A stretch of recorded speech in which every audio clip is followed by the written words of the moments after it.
Hi everybody, Rouge the Bat here, and today I will be reading you all the first chapter of The Walking Dead Hope, which is a Walking Dead fan fiction written by Goofy Gomez.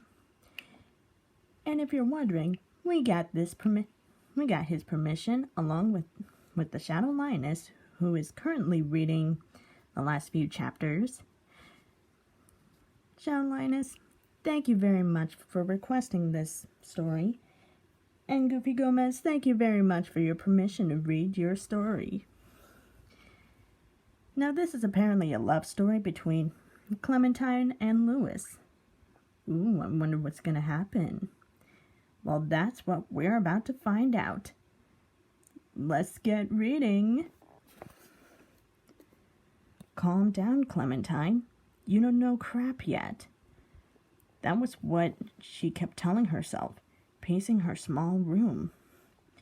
Early morning sunlight seeped through the cracks in the windows and cast odd shadows on her desk decorations.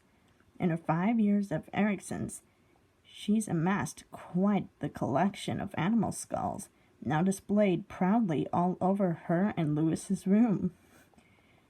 You're just late, no biggie, she told herself firmly, shaking her head. She looked over to the bucket on the floor beside her bed, fresh vomit sticking to its inner surface, and frowned. The bed covers were stern around, and 5 pillows covered the bed from head to toe. Clem had found out the hard way that Louis was indeed a pillow hog when he had brought all his stuff to her room 4 years ago. Half of his stuff, quote-unquote, was his pillows, which he guarded jealously. Louis himself was not around. He'd woken up early from the morning shift and had let her sleep in. Clem had been rather sick for the past few days and didn't want to bother her. How considerate, she thought, rolling her eyes, as she tried to move toward the bed. Another cramp reached her abdomen, and she bent over in pain, clutching her stomach. 13 years surviving the apocalypse, and I'll get killed by a freaking stomach bug? She mused, chuckling at the irony of her statement. Standing up firmly, she pushed through the pain and walked out of her room. The hallway was empty, except for Asim, who was moving a stack of chairs somewhere. Over the last couple of months, he'd been trying unsuccessfully to grow a beard, which was not suiting him very well. It was not suiting him very well, Clementine thought. He looked over, up and down, and raised an eyebrow. Louis said you'd been in bed all day, he pointed out. Do I look like I'm in bed? She asked irritably, rolling her eyes. Backing off, Asim nodded. All right, sorry. Good to see you on your feet. He waddled as best as he could down the hallway. Wait, Asim, I'm sorry, she called out to him as he disappeared into the courtyard. Darn these hormones, she thought. No, that's not what's happening here, she chastised herself, shaking her head and walking down the path Asim took. Outside, she saw Asim setting the stack of chairs down next to the hunched Violet, who thanked him. AJ was sitting on the steps to the admin building, taken absently with 10. Her small boy had grown into a strong 10-year-old every day, taking more and more after his father. He's Alvin's son, all right, she thought with a smile. When AJ spotted Clem exiting the dorms, he sprinted in her direction, launching himself at her. Stumbling over in pain, Clem groaned under his weight and almost collapsed. But now he was almost the same height as her, and definitely more athletic. He backed away, a concerned expression on his face. Oh, crap. Sorry, Clem, he blurted, helping her to her feet. It's okay, kiddo, she assured him, ruffling his hair. I'm just rather tired this morning. There's the most beautiful woman in the apocalypse, she heard the sing-song voice coming from her left, and turned to see a very giddy-looking Louis walking in her direction. Charles was hoisted on his right shoulder, and he had rid himself of his usual trench coat for a much more comfortable leather jacket. And there's the funniest man in the apocalypse, she responded, on hand on her hip and a smile on her face. Well, you get beautiful and I get funny. He feigned offense, clutching his heart dramatically.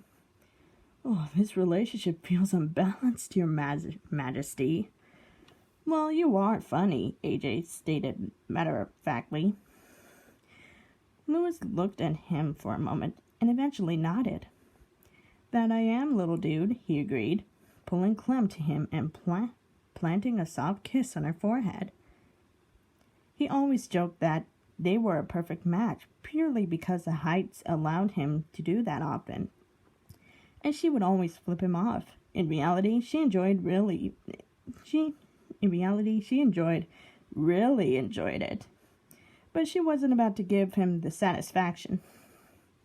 But before she had time to respond, another sharp pain caused her to groan in discomfort. Louis looked at her in concern and eyed her up and down. You sure you're okay? He asked. Yeah, I'm just having a stomach ache, that's all, she said, giving him the most reassuring smile she could muster. Not altogether convinced, Louis pursed his lips but nodded at her. All right, if you say you're okay, I believe you. Thank you. Gingerly, Louis led Clementine and AJ to the tables, which Sim and Violet had already vacated. A few years back, through general consensus, both of them became the leaders of their community. They would usually come to Clem about smaller issues that they thought required her survivalist expertise. They have stopped, however, a couple of months ago, after Clem and Louis announced their impromptu wedding, earning cheers from the whole school. AJ the most vocal among them. Right now, Clem was mostly thinking about what had come after the actual makeshift wedding, and its dire and worrying implications. She gently clutched her stomach, feeling a warmth she hadn't felt before. They had been a little reckless, she thought ruefully, and more than a little drunk. She traced the small cracks in the table with her fingers.